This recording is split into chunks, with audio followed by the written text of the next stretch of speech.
Inca Empire. The Inca Empire, officially known as the Realm of the Four Parts, was the largest empire in pre-Columbian America. The administrative, political, and military center of the empire was in the city of Cuzco. The Inca civilization rose from the Peruvian highlands sometime in the early 13th century. The Spanish began the conquest of the Inca Empire in 1532, and by 1572, the last Inca state was fully conquered. From 1438 to 1533, the Incas incorporated a large portion of western South America, centered on the Andean mountains, using conquest and peaceful assimilation, among other methods. At its largest, the empire joined modern-day Peru, what are now western Ecuador, western and south-central Bolivia, northwest Argentina, the southwesternmost tip of Colombia, and a large portion of modern-day Chile into a state comparable to the historical empires of Eurasia. Its official language was Quechua. The Inca Empire was unique in that it lacked many of the features associated with civilization in the Old World. Anthropologist Gordon McEwen wrote that the Incas were able to construct one of the greatest imperial states in human history, without the use of the wheel, draft animals, knowledge of iron or steel, or even a system of writing. Notable features of the Inca Empire included its monumental architecture, especially stonework, extensive road network, Cápac Nan, reaching all corners of the empire, finely woven textiles, use of knotted strings, quipu or kipu, for record-keeping and communication, agricultural innovations and production in a difficult environment, and the organization and management fostered or imposed on its people and their labor. The Inca Empire functioned largely without money and without markets. Instead, exchange of goods and services was based on reciprocity between individuals and among individuals, groups, and Inca rulers. Taxes consisted of a labor obligation of a person to the empire. The Inca rulers, who theoretically owned all the means of production, reciprocated by granting access to land and goods and providing food and drink in celebratory feasts for their subjects. Many local forms of worship persisted in the empire, most of them concerning local sacred wakas or waka, but the Inca leadership encouraged the sun worship of Inti, their sun god, and imposed its sovereignty above other religious groups, such as that of Pachamama.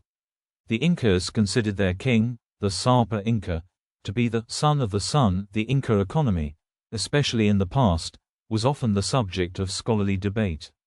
Darrell E. Lalone, in his work The Inca as a Non-Market Economy, noted that scholars have previously described it as feudal, slave, socialist, as well as a system based on reciprocity and redistribution, a system with markets and commerce, or an Asiatic mode of production. Etymology. The Inca referred to their empire as Tehuantepec Suyu, the Suyu of four. In Quechua, Tawa is four and Ntin is a suffix naming a group, so that a Tehuantepec is a quartet, a group of four things taken together, in this case the four Suyu, regions, or provinces, whose corners met at the capital. The four Suyu were Chinche Suyu, north, Anti Suyu, east, the Amazon jungle, Kula Suyu, south, and Kunti Suyu, west.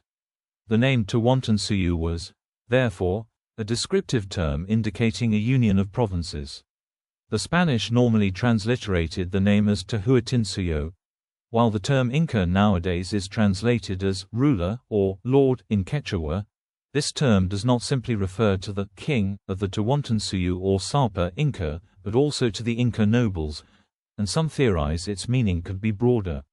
In that sense, the Inca nobles were a small percentage of the total population of the empire, probably numbering only 15,000 to 40,000, but ruling a population of around 10 million people. When the Spanish arrived in the empire of the Incas, they gave the name Peru to what the natives knew as Tehuantinsuyo. The name Inca Empire originated from the chronicles of the 16th century. History. Antecedents. The Inca Empire was the last chapter of thousands of years of Andean civilizations. The Andean civilization is one of at least 5 civilizations in the world deemed by scholars to be pristine. The concept of a pristine civilization refers to a civilization that has developed independently of external influences and is not a derivative of other civilizations. The Inca Empire was preceded by two large-scale empires in the Andes, the Tiwanaku, circa 300–1100 AD, based around Lake Titicaca, and the Wari or Huari, circa 600–1100 AD, centered near the city of Ayacucho. The Wari occupied the Cuzco area for about 400 years. Thus, many of the characteristics of the Inca Empire derived from earlier multi-ethnic and expansive Andean cultures. To those earlier civilizations may be owed some of the accomplishments cited for the Inca Empire: thousands of kilometers, miles of roads and dozens of large administrative centers with elaborate stone construction, terrace mountainsides and filled-in valleys, and the production of vast quantities of goods. Carl Troll has argued that the development of the Inca state in the central Andes was aided by conditions that allow for the elaboration of the staple food chuno. Chuno, which can be stored for long periods, is made of potato dried at the freezing temperatures that are common at nighttime in the southern Andean highlands. Such a link between the Inca state and chuno has been questioned, as other crops such as maize can also be dried with only sunlight. Troll also argued that llamas, the Incas' pack animal, can be found in their largest numbers in this very same region. The maximum extent of the Inca Empire roughly coincided with the distribution of llamas and alpacas, the only large domesticated animals in pre-Hispanic America. As a third point, Troll pointed out irrigation technology as advantageous to Inca state building. While Troll theorized concerning environmental influences on the Inca Empire, he opposed environmental determinism, arguing that culture lay at the core of the Inca civilization. Origin: the Inca people were a pastoral tribe in the Cusco area around the 12th century. Indigenous Andean oral history tells two main origin stories: the legends of Manco Cápac and Mama Ocllo, and that of the Ayar brothers. The legend of the Ayar brothers. The center cave at Tambo Toco, Tampu Tuchu, was named Cápac Toco, Cápac Tuchu, principal niche. The other caves were Maras Toco, Maras Tuchu, and Sutik Toco, Sutik Tuchu. 4 brothers and 4 sisters stepped out of the middle cave. They were Ayar Manco, Ayar Manchu, Ayar Cachi, Ayar Kachi, Ayar Auca, Ayar Orca, and Ayar Uchu, Ayar Uchi, and Mama Ocllo, Mama Ukulu, Mama Rawa, Mama Rawa, Mama Wako, Mama Waki, and Mama Koea, Mama Kura. Out of the side caves came the people who were to be the ancestors of all the Inca clans. Ayar Manco carried a magic staff made of the finest gold. Where this staff landed, the people would live. They traveled for a long time. On the way, Ayar Cachi boasted about his strength and power. His siblings tricked him into returning to the cave to get a sacred llama. When he went into the cave, they trapped him inside to get rid of him. Ayar Uchu decided to stay on the top of the cave to look over the Inca people. The minute he proclaimed that, he turned to stone. They built a shrine around the stone and it became a sacred object. Ayar Auca grew tired of all this and decided to travel alone. Only Ayar Manco and his 4 sisters remained. Finally, they reached Cusco. The staff sank into the ground. Before they arrived, Mama Ocllo had already borne Ayar Manco a child, Sinchi Roca. The people who were already living in Cusco fought hard to keep their land, but Mama Waka was a good fighter. When the enemy attacked, she threw her bolas, several stones tied together that spun through the air when thrown, at a soldier, Guala, and killed him instantly. The other people became afraid and ran away. After that, Ayar Manco became known as Manco Cápac, the founder of the Inca. It is said that he and his sisters built the first Inca homes in the valley with their own hands. When the time came, Manco Cápac turned to stone like his brothers before him. His son, Sinchi Roca, became the second emperor of the Inca. The legend of Manco Cápac and Mama Ocllo. Legend collected by the mestizo chronicler Inca Garcilaso de la Vega in his work Los Comentarios Reales de los Incas, Transl. The Royal Commentaries of the Inca. It narrates the adventure of a couple, Manco Cápac and Mama Ocllo, who were sent by the sun god and emerged from the depths of Lake Titicaca, Pacarina, sacred place of origin, and marched north. They carried a golden staff, given by the sun god. The message was clear. In the place where the golden staff sank, they would establish a city and settle there. The staff sank at Mount Guanaco in the Acamama Valley. Therefore, the couple decided to remain there and informed the inhabitants of the area that they were sent by the sun god. They then proceeded to teach them agriculture and weaving. Thus, the Inca civilization began. Kingdom of Cuzco. Under the leadership of Manco Cápac, the Inca formed the small city-state kingdom of Cuzco, Quechua.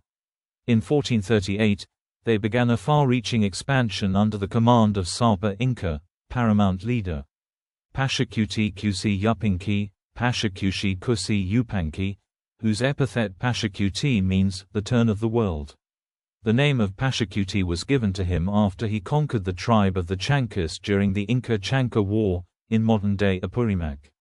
During his reign, he and his son Topa Yupinki, Tupa Yupanki, brought much of the modern-day territory of Peru under Inca control.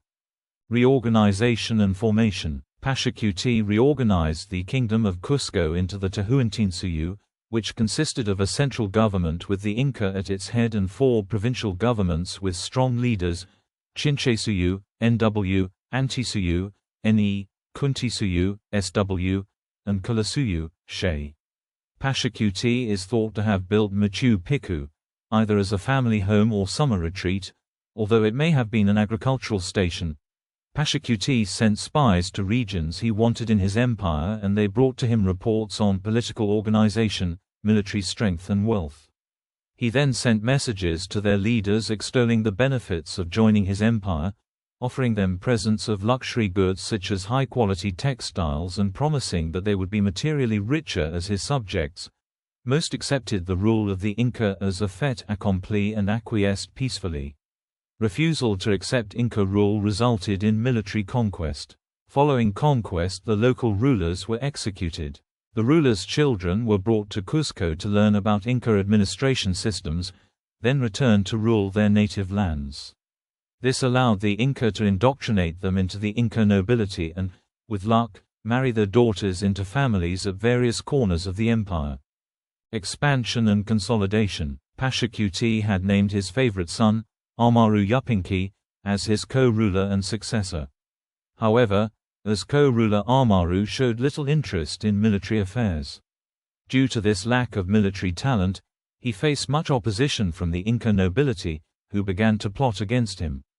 Despite this, Pachacuti decided to take a blind eye to his son's lack of capability. Following a revolt during which Amaru almost led the Inca forces to defeat, the Sapa Inca decided to replace the co-ruler with another one of his sons, Topa Inca Yupinki.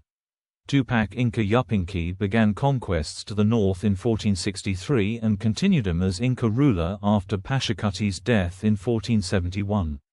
Tupac Inca's most important conquest was the Kingdom of Timor, the Inca's only serious rival for the coast.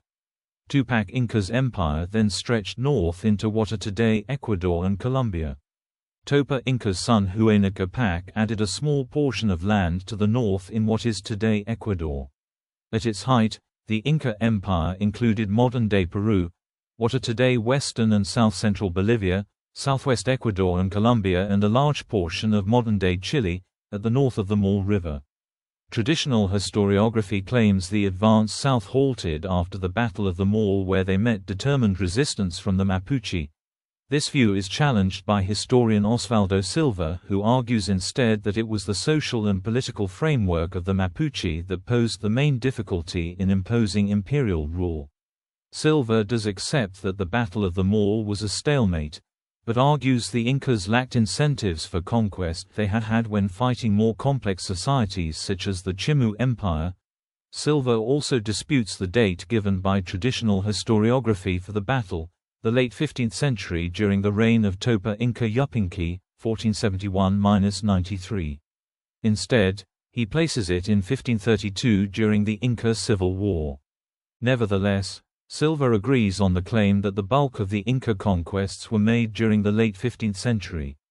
At the time of the Inca Civil War, an Inca army was, according to Diego de Rosales, subduing a revolt among the Diaguitas of Copiapó and Coquimbo.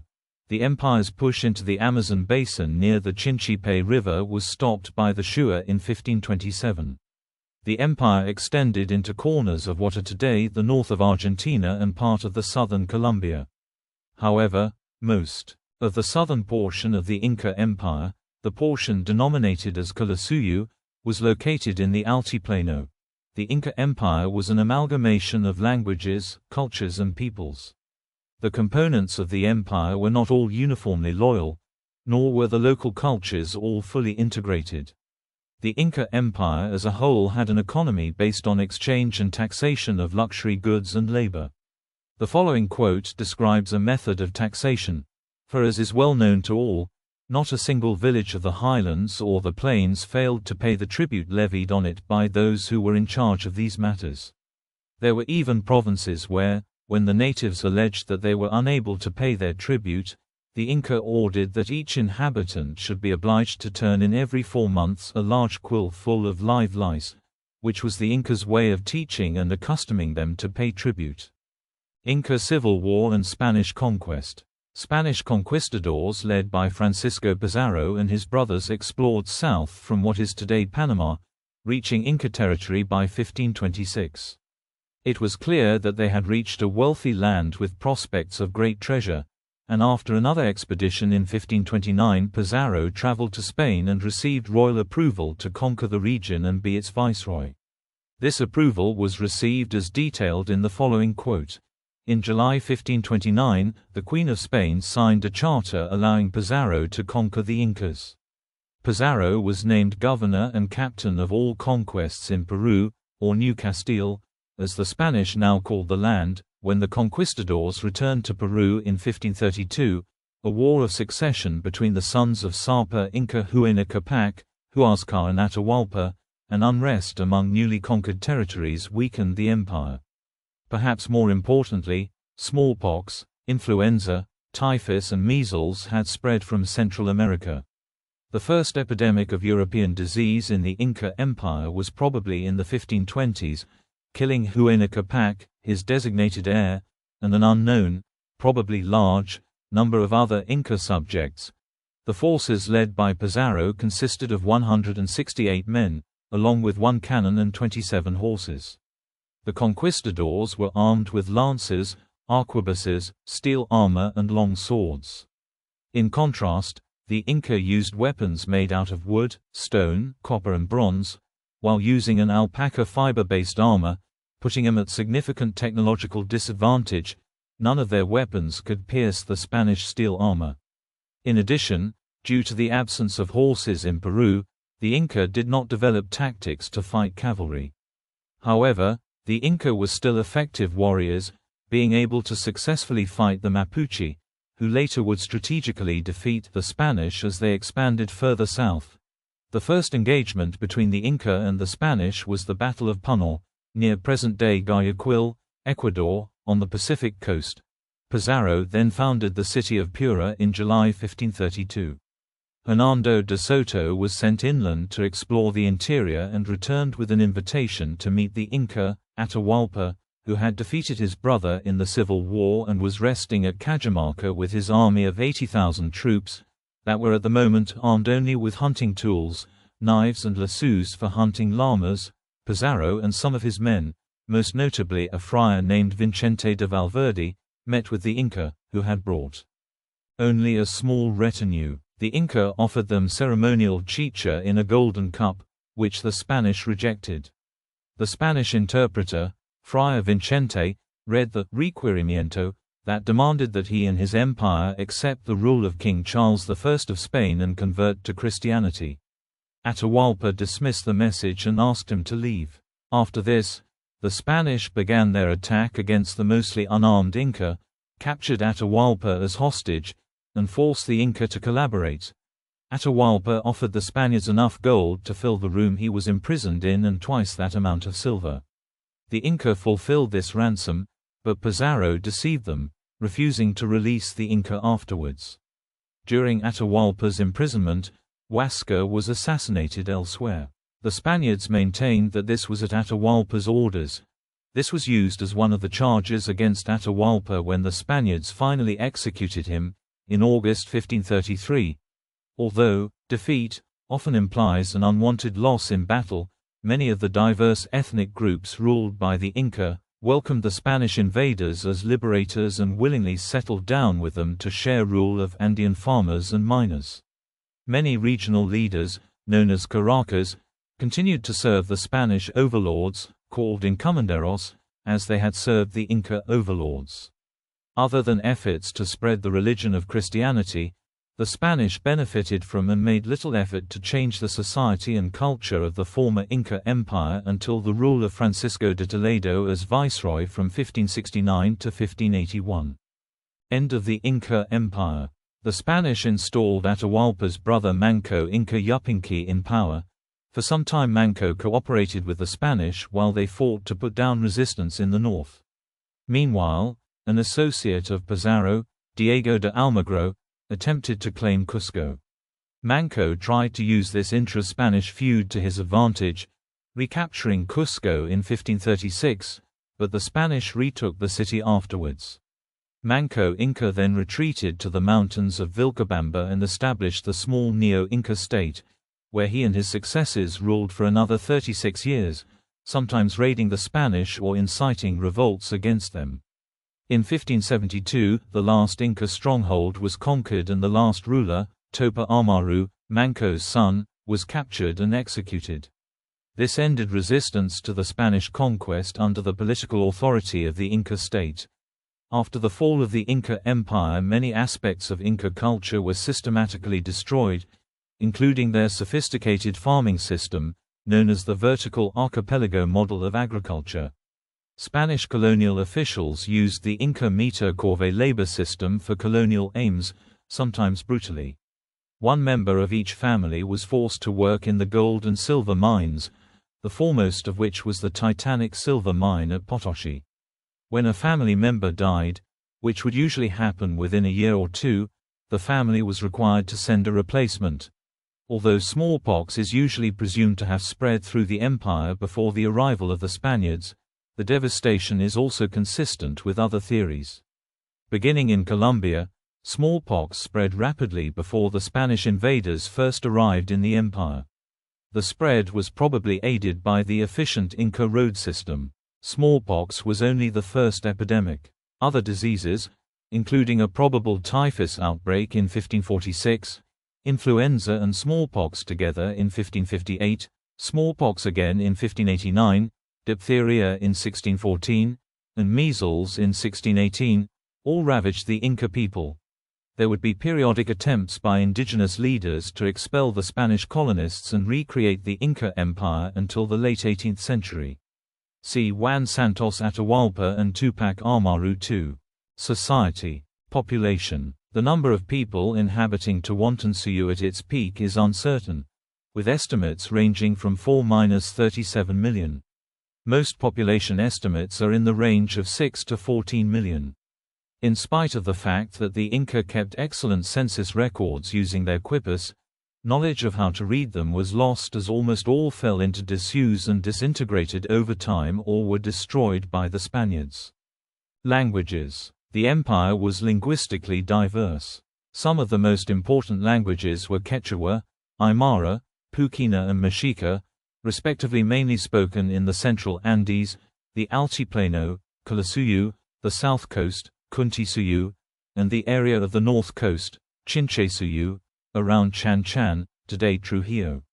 Other languages included Quignam, Jacaru, Leco, Uru Chipaya languages, Kunza, Humahuaca, Kakan, Mapudungun, Kula, Chachapoya, Katakau languages, Manta, Barbacoan languages, and Canary Puraho, as well as numerous Amazonian languages on the frontier regions.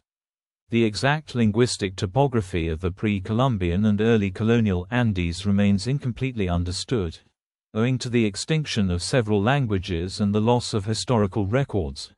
In order to manage this diversity, the Inca lords promoted the usage of Quechua, especially the variety of what is now Lima, as the official language or lingua franca. Defined by mutual intelligibility, Quechua is actually a family of languages rather than one single language, parallel to the Romance or Slavic languages in Europe. Most communities within the empire, even those resistant to Inca rule, learned to speak a variety of Quechua, forming new regional varieties with distinct phonetics, in order to communicate with the Inca lords and Mitma colonists, as well as the wider integrating society, but largely retained their native languages as well. The Incas also had their own ethnic language, which is thought to have been closely related to or a dialect of Puquina. There are several common misconceptions about the history of Quechua, as it is frequently identified as the Inca language. Quechua did not originate with the Incas, had been a lingua franca in multiple areas before the Inca expansions, was diverse before the rise of the Incas, and it was not the native or original language of the Incas. However, the Incas left a linguistic legacy, in that they introduced Quechua to many areas where it is still widely spoken today, including Ecuador, southern Bolivia, southern Colombia, and parts of the Amazon basin. The Spanish conquerors continued the official usage of Quechua during the early colonial period, and transformed it into a literary language. The Incas were not known to develop a written form of language.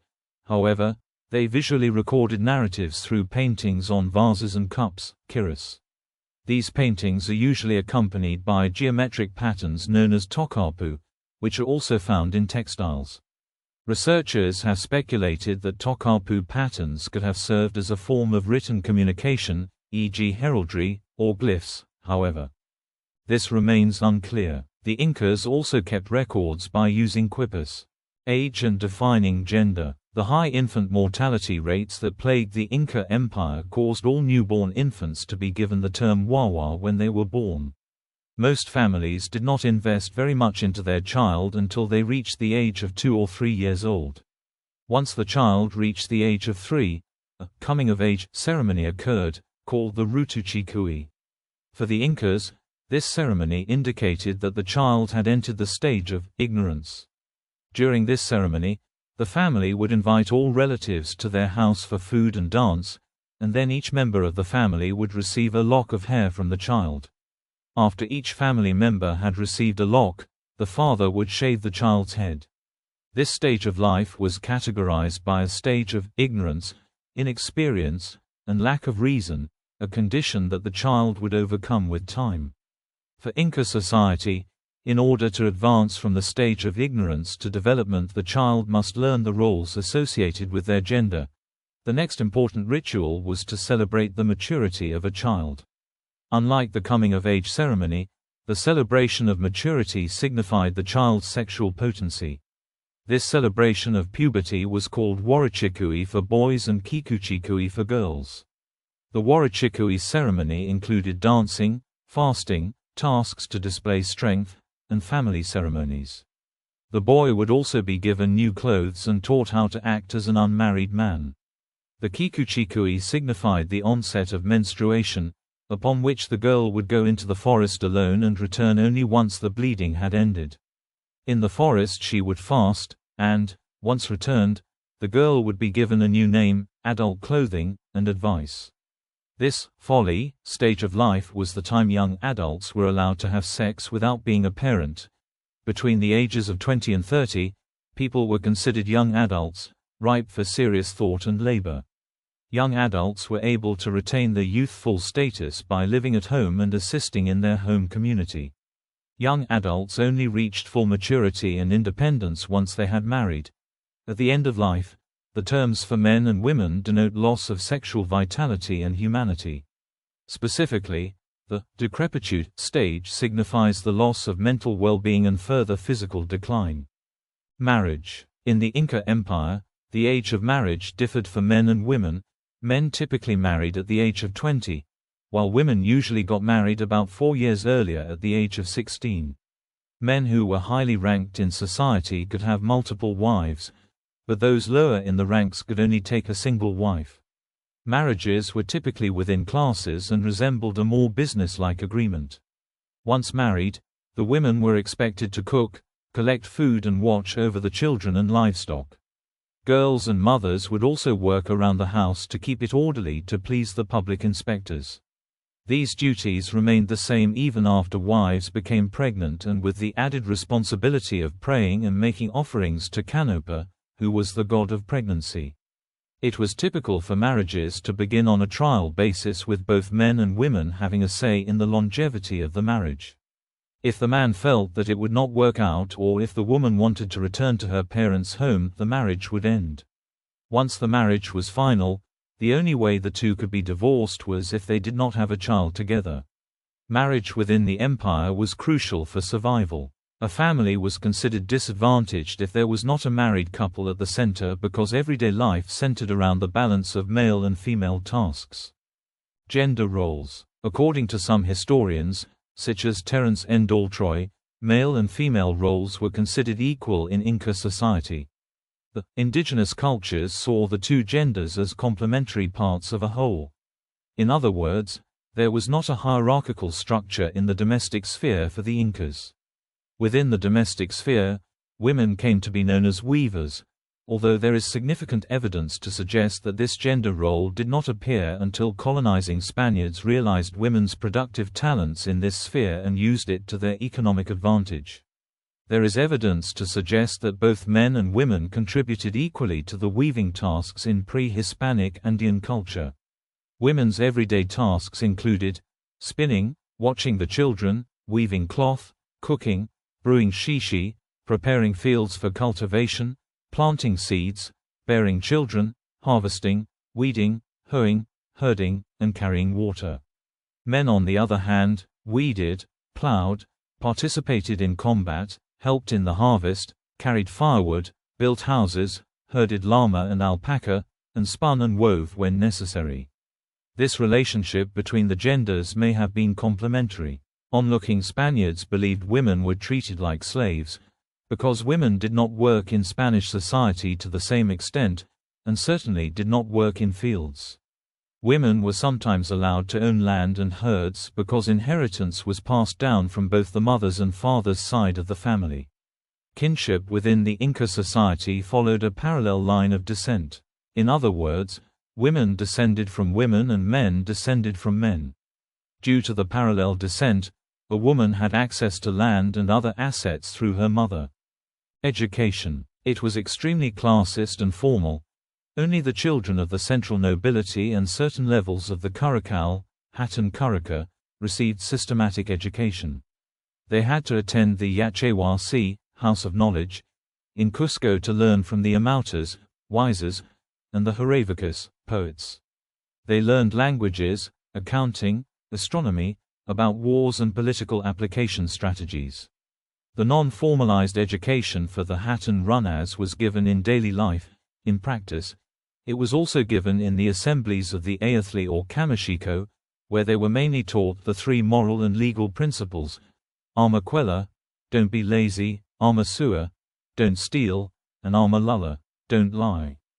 Burial customs. Due to the dry climate that extends from modern-day Peru to what is now Chile's Norte Grande, mummification occurred naturally by desiccation. It is believed that the ancient Incas learned to mummify their dead to show reverence to their leaders and representatives. Mummification was chosen to preserve the body and to give others the opportunity to worship them in their death. The ancient Inca believed in reincarnation, so preservation of the body was vital for passage into the afterlife. Since mummification was reserved for royalty, this entailed preserving power by placing the deceased's valuables with the body in places of honor. The bodies remained accessible for ceremonies where they would be removed and celebrated with. The ancient Inca mummified their dead with various tools. Chicha corn beer was used to delay decomposition and the effects of bacterial activity on the body. The bodies were then stuffed with natural materials such as vegetable matter and animal hair. Sticks were used to maintain their shape and poses. In addition to the mummification process, the Inca would bury their dead in the fetal position inside a vessel intended to mimic the womb for preparation of their new birth. A ceremony would be held that included music, food, and drink for the relatives and loved ones of the deceased. Duality. The basic organizational principle of Inca society was duality or yanantan, which was based on kinship relationships. The Alis were divided into two parts that could be Hanan or Huron, Alasa or Masar, Uma or Urco, Alauca or Ishik. According to Franklin Pease, these terms were understood as high or low, right or left, male or female, inside or outside, near or far, and front or back. Though the specific functions of each part are unclear, it is documented that one leader was subordinate to the other, with Rostworowski noting that in Cuzco, the upper half was more important, while in Ica, the lower half held more significance.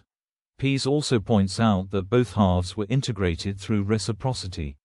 In Cuzco, Hanan and Huron were opposites yet complementary, like human hands in the Yanantan.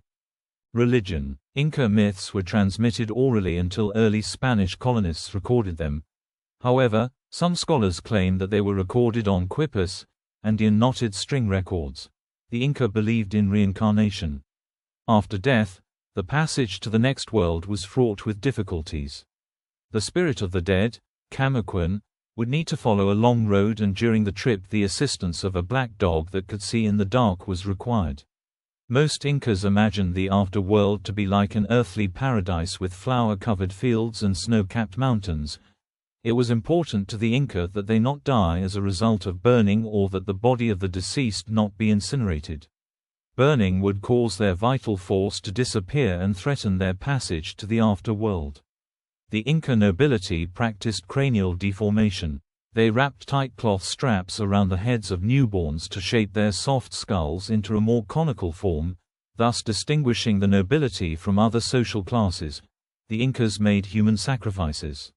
As many as 4,000 servants, court officials, favorites and concubines were killed upon the death of the Inca Huayna Cápac in 1527.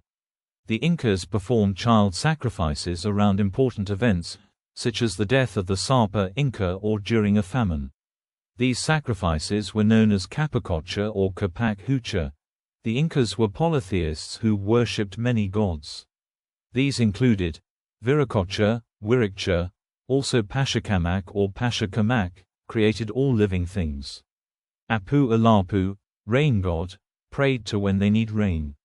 Ayacachi, hot-tempered god, causes earthquakes. Alapa, goddess of lightning and thunder, also Yakumama, goddess of water. Inti, sun god and patron deity of the holy city of Cusco, home of the sun. Kaichi, rainbow god, connected with fertility. Mama Killa means mother moon, wife of Inti. Mama Ocllo, Mama Ukulu, created wisdom to civilize the people, taught women to weave cloth and build houses. Manco Cápac, Manchu Cápac, known for his courage and sent to earth to become first king of the Incas. Taught people how to grow plants, make weapons, work together, share resources and worship the other gods. Pachamama, goddess of earth and wife of Viracocha. People give her offerings of coca leaves and beer and pray to her for major agricultural occasions. Cachamama, meaning lake mother, represents the goddess of the sea. Sachamama, meaning tree mother, represented as a snake with two heads. Yakumama, meaning water mother, represented as a snake, transformed into a great river, also a lapa, when she came to earth. According to Inca mythology, there were three different worlds created by Viracocha: Hanan Pasha, upper world, celestial or supraterrestrial, reserved for the righteous. It was inhabited by gods and accessible only through a bridge of hair. It was symbolized by the condor. K Pasha, world of the present and here. The earthly world where humans live, represented by the puma. Uku Pasha, world below or world of the dead, involving the dead and everything below the earth's surface. It was ruled by Supe and symbolized by the serpent. Economy. The Inca Empire employed central planning.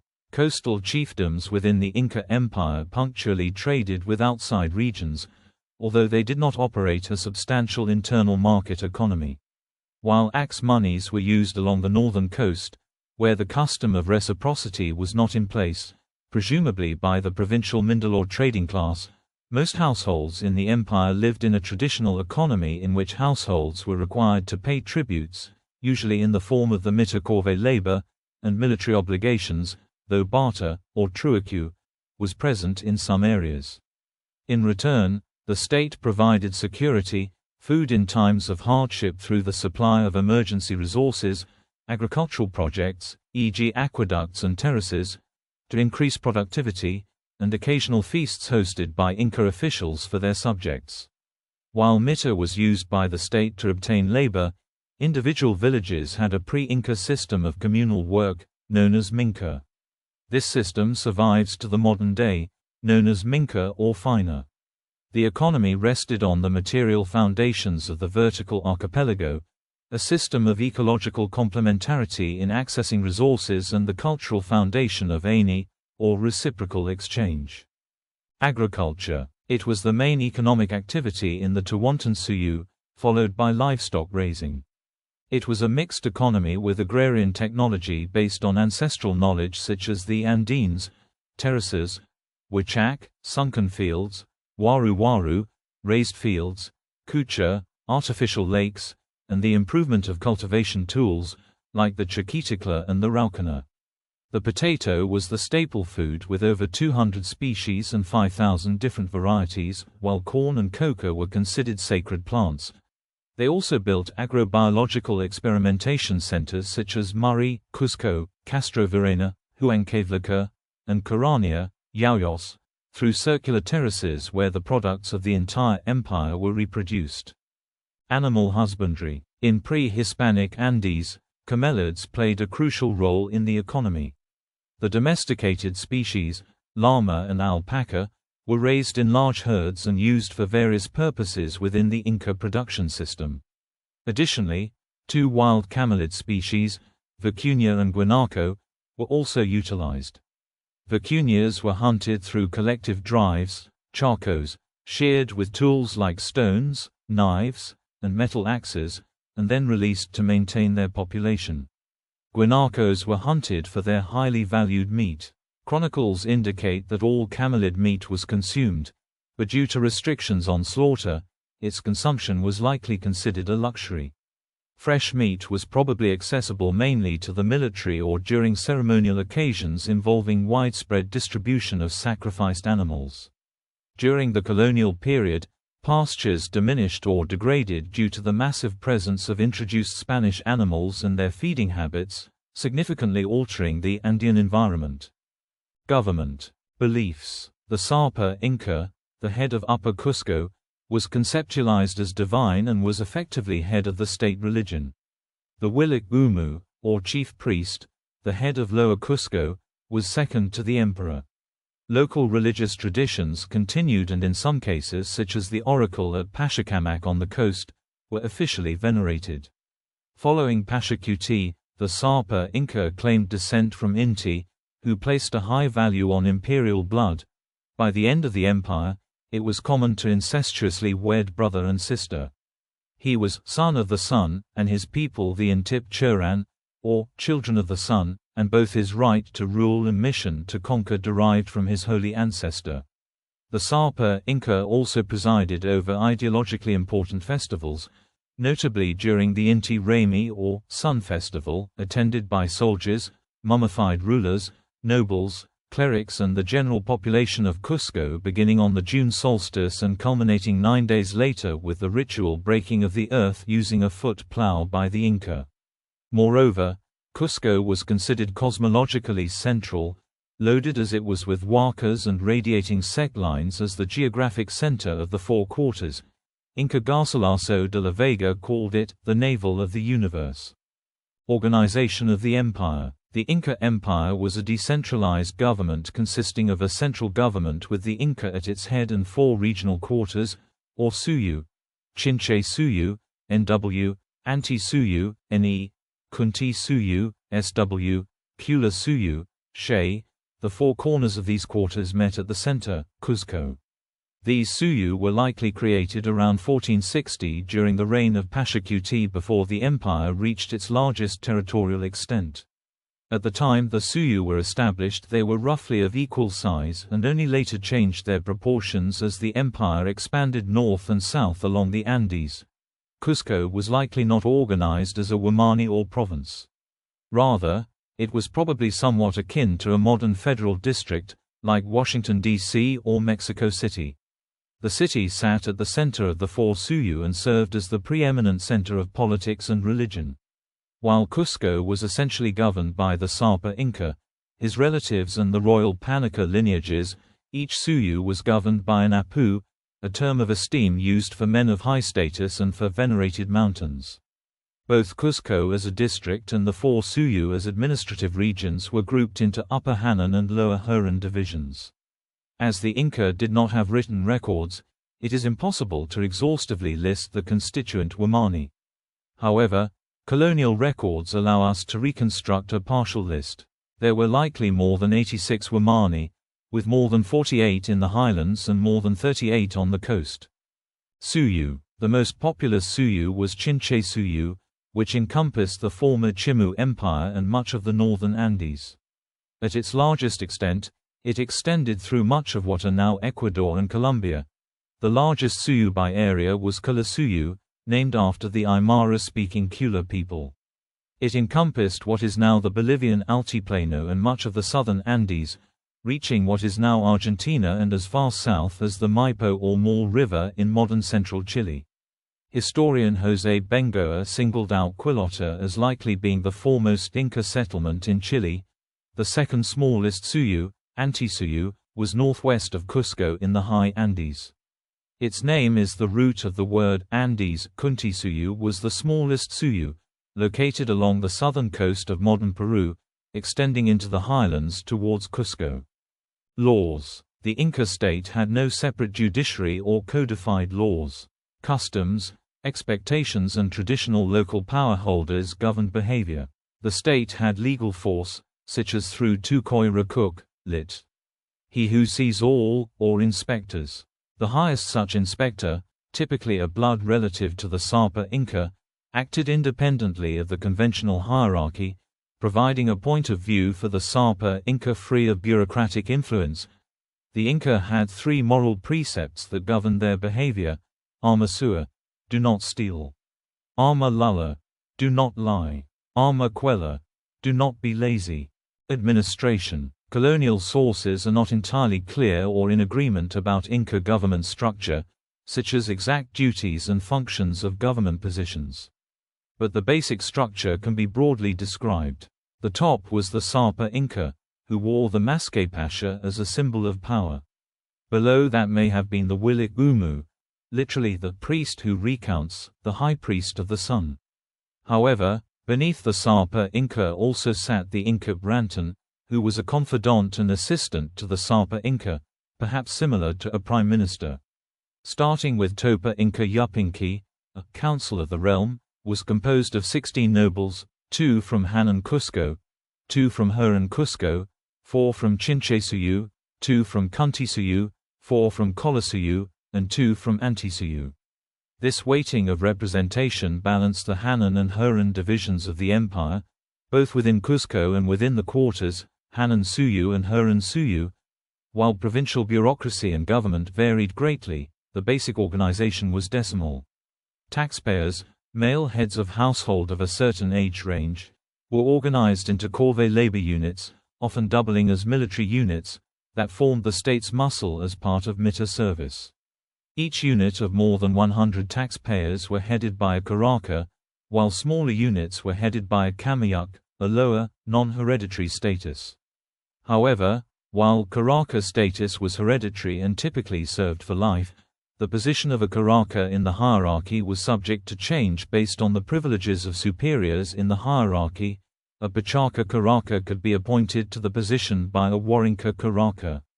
Furthermore, one Caraka in each decimal level could serve as the head of one of the 9 groups at a lower level, so that a Pachaka Caraka might also be a Warinka Caraka, in effect directly responsible for 1 unit of 100 taxpayers and less directly responsible for 9 other such units.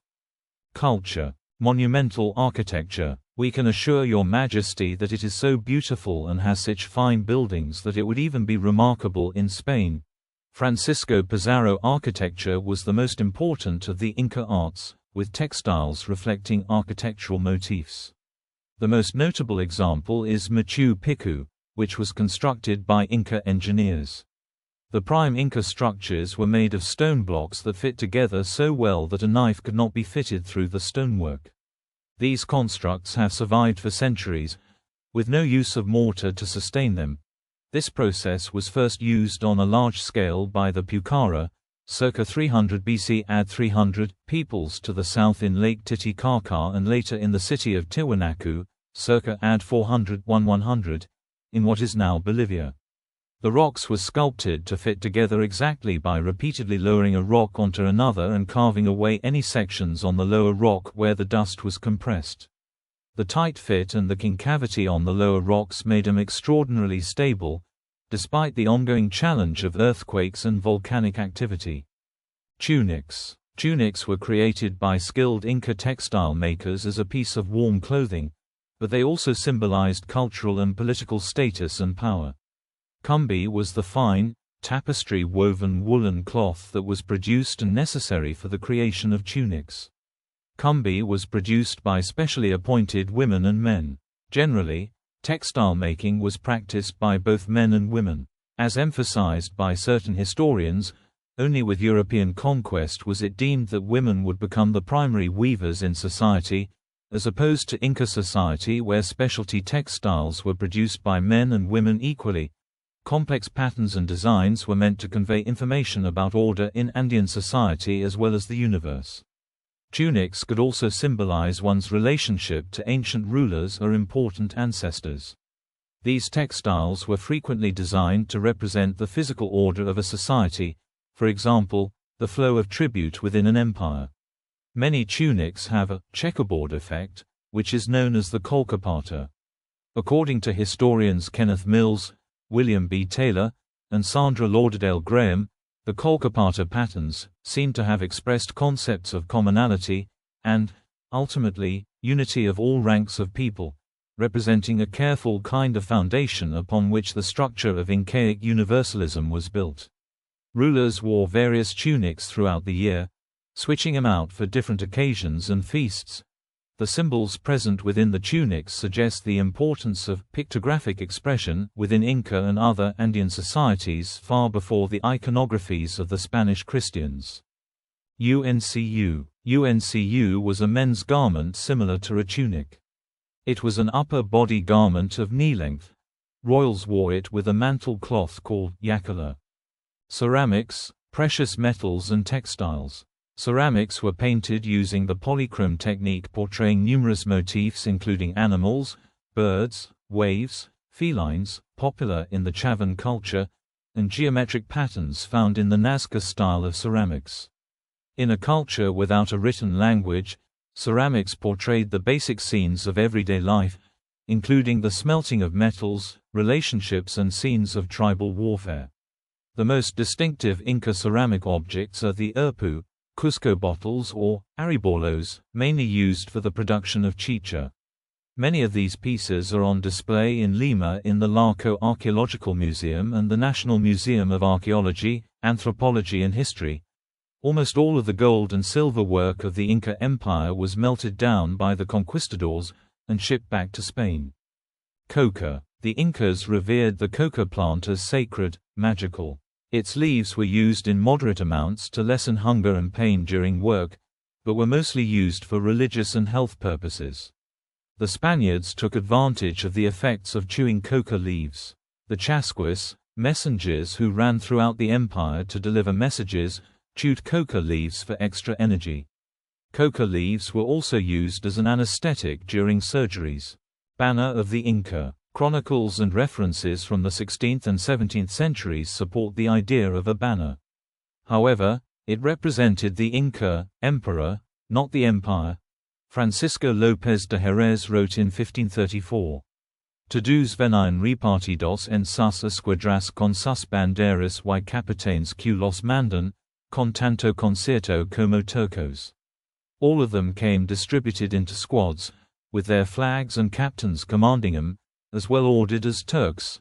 Chronicler Bernabé Cobo wrote, "The royal standard or banner was a small square flag, 10 or 12 spans around, made of cotton or wool cloth, placed on the end of a long staff, stretched and stiff such that it did not wave in the air, and on it each king painted his arms and emblems, for each one chose different ones, though the sign of the Incas was the rainbow and 2 parallel snakes along the width with the tassel as a crown, which each king used to add for a badge or blazon those preferred, like a lion, an eagle and other figures.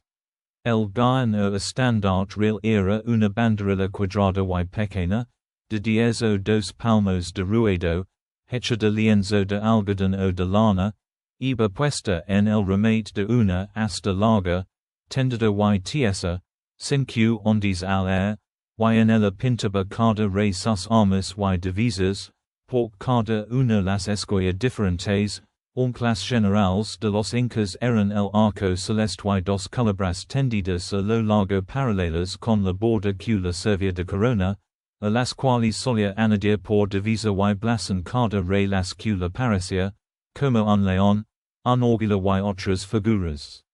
Bernabé Cobo, Historia del Nuevo Mundo, 1653, Guaman Pomar 1615 book, El Prima Nueva Coronica y Buen Gobierno, shows numerous line drawings of Inca flags.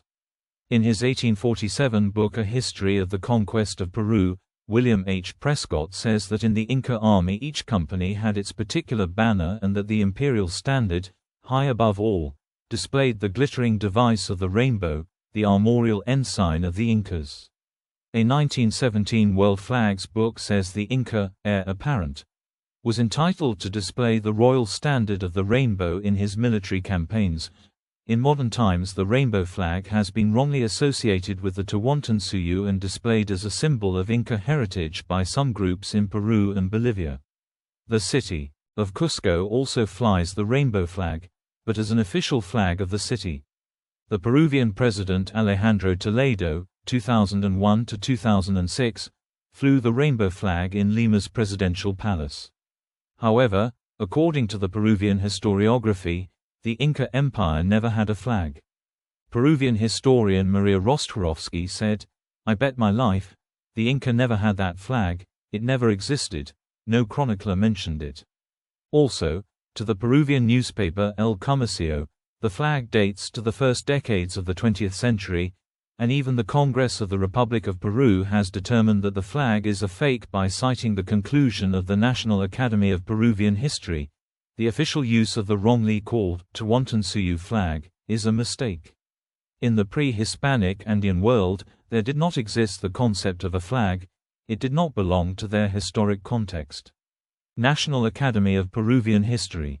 Music and dance. Ancient Andean inhabitants shared their experiences through singing and dancing with arca, chicha de jora, though these practices reflected social inequalities, as some dances and songs were reserved for nobles. Incaic Andean music was pentatonic, using notes re, fa, sol, la, and do. They composed taqui, songs, with wind and percussion instruments, lacking string instruments. Key wind instruments included the quena, made of cane and bone, zampona, pututo or huaylaquipa, quihui, a 5-voice whistle, and pincullo, a long flute. Percussion instruments included tinya, a simple small drum, huanca, a large drum with a stick, silver rattles, and chilchili, bells.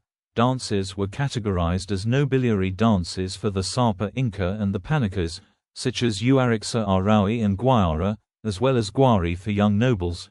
Masked men's war dances, such as Wakan, and collective dances for laborers, Haley, shepherds, Guayachurilla, and the Ayathli in their tasks, Kashua. Science and technology. Measures, calendrics and mathematics. Physical measures used by the Inca were based on human body parts. Units included fingers, the distance from thumb to forefinger, palms, cubits and wingspans. The most basic distance unit was thatki, or 1 pace. The next largest unit was reported by Cobo to be the topo or tupu, measuring 6,000 thatkis, or about 7.7 kilometers, 4.8 miles, Careful study has shown that a range of 4.0 to 6.3 kilometers, 2.5 to 3.9 miles, is likely. Next was the Wamani, composed of 30 topos, roughly 232 kilometers or 144 miles. To measure area, 25 by 50 wingspans were used, reckoned in topos, roughly 3,280 square kilometers or 1,270 square miles. It seems likely that distance was often interpreted as one day's walk.